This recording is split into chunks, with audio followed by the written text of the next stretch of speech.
Open a project you finished 6 months ago.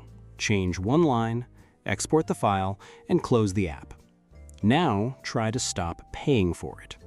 The project is yours. The client is yours. The deadline is yours. But the tool that opens the file is rented. The workflow around it is rented. And somewhere behind a friendly blue button is a contract waiting to charge you for leaving early. That click helps turn Adobe from a company making about $4.4 billion in 2012 into one making more than $21.5 billion in 2024. Its market value climbed from roughly $16 billion to well above $200 billion at its peaks. Then, the United States government accused Adobe of hiding fees and making cancellation deliberately difficult. In 2026, Adobe agreed to a $150 million settlement while denying wrongdoing.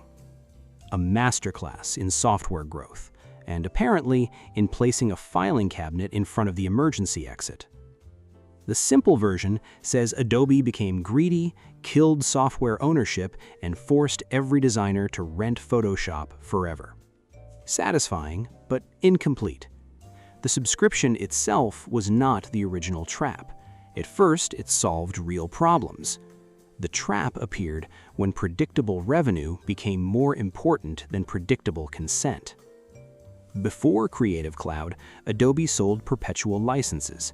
You paid once, installed the software, and kept using that version. Photoshop did not wake up every month to check whether your card still worked.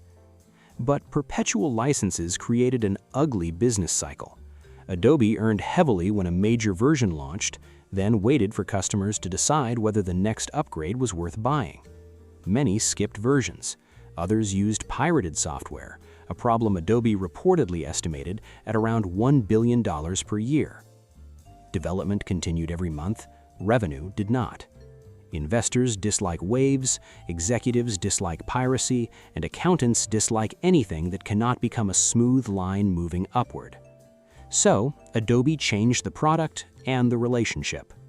Creative Cloud arrived in 2012. In 2013, Adobe announced that future versions of Photoshop, Illustrator, Premiere Pro, After Effects, and its other major applications would no longer be sold as one-time purchases. Customers reacted calmly. No. They signed petitions and pointed out something basic. Under the old model, stopping payment meant skipping an upgrade. Under the new one, stopping payment could mean losing access to the applications entirely. Adobe accepted the backlash because the mathematics were beautiful. Subscriptions lowered the initial cost, delivered continuous updates, made piracy harder, and connected desktop software to cloud services. More importantly, Adobe no longer needed to convince the same customer to buy again every few years. It only needed the customer not to leave this month. That rebuilt the company. Annual revenue rose from about $4.4 billion in 2012 to more than $21.5 billion in 2024. Subscriptions eventually represented about 97% of revenue. Adobe stopped behaving like a software store and became a utility meter attached to the creative industry. Predictable, recurring, beautiful. For Adobe. Then the model grew teeth. One of the most important plans was called Annual Paid Monthly. Read that again. Annual Paid Monthly. The monthly price received the visual attention. The annual commitment lived deeper in the transaction. According to the Federal Trade Commission and the Justice Department, Adobe pushed customers towards this option without clearly disclosing that canceling during the first year could trigger a fee equal to 50% of the remaining contract.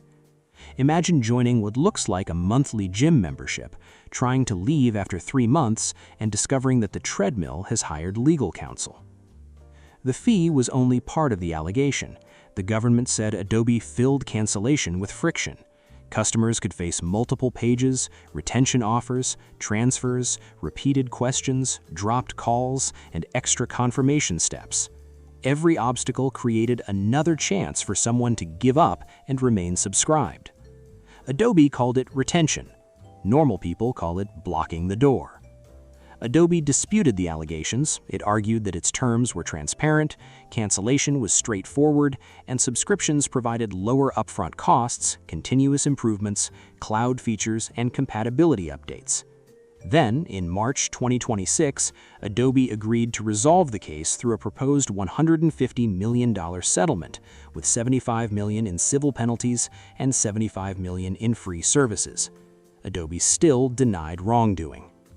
Now, ignore the cancellation button and inspect the machine behind it.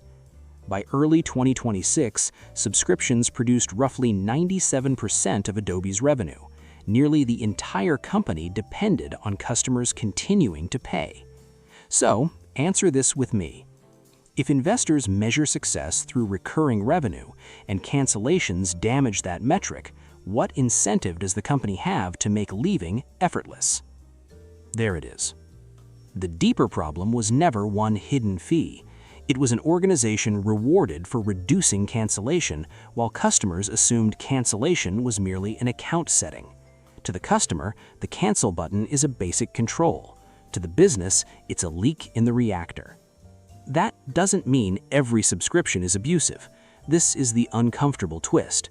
Adobe's transformation was strategically brilliant, and many users benefited.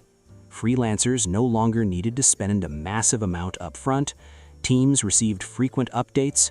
New cameras, operating systems, file formats, security problems, and collaborative workflows could be supported without waiting years for another boxed release. Continuous revenue funded continuous development. That loop can create a better product. It can also create a company that studies how many clicks a human will tolerate before giving up. Same infrastructure, different objective. Adobe also had leverage that a normal entertainment subscription does not. Creative professionals build their livelihoods around workflows. File projects, plugins, fonts, presets, templates, client expectations, and years of muscle memory accumulate around the software. Leaving is not simply uninstalling an app. It can mean rebuilding the factory while orders are still arriving. That's why the real product was not only Photoshop, it was dependency. Once enough of the creative industry standardized around Adobe tools and formats, the subscriptions sat between the worker and the worker's own archive. The file may belong to you. Access has terms. Now the rest of the software industry is copying the lesson. Open almost any modern service and you'll see the same vocabulary: monthly price, annual commitment, free trial, automatic renewal. Cancellation hides beneath account management, surveys, retention offers, confirmation screens, and one final button designed like it would rather not be touched. Companies learned that recurring revenue receives a higher valuation because future income looks measurable. Investors can model it, executives can forecast it, and sales teams can expand it.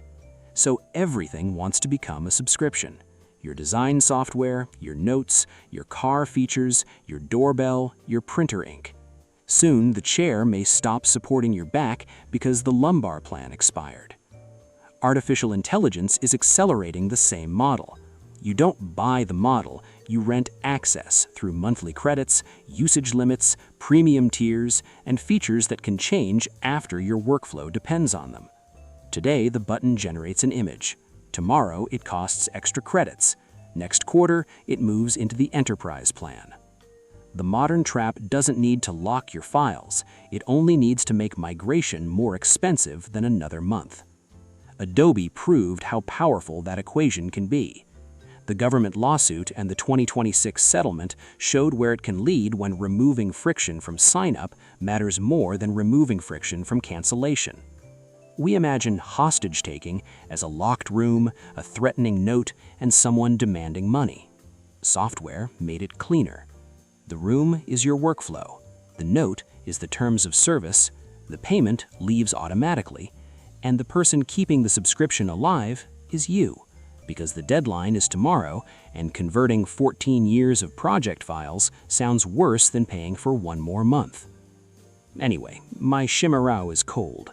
Fortunately, Adobe has not found a way to charge me an early termination fee for that. Yet.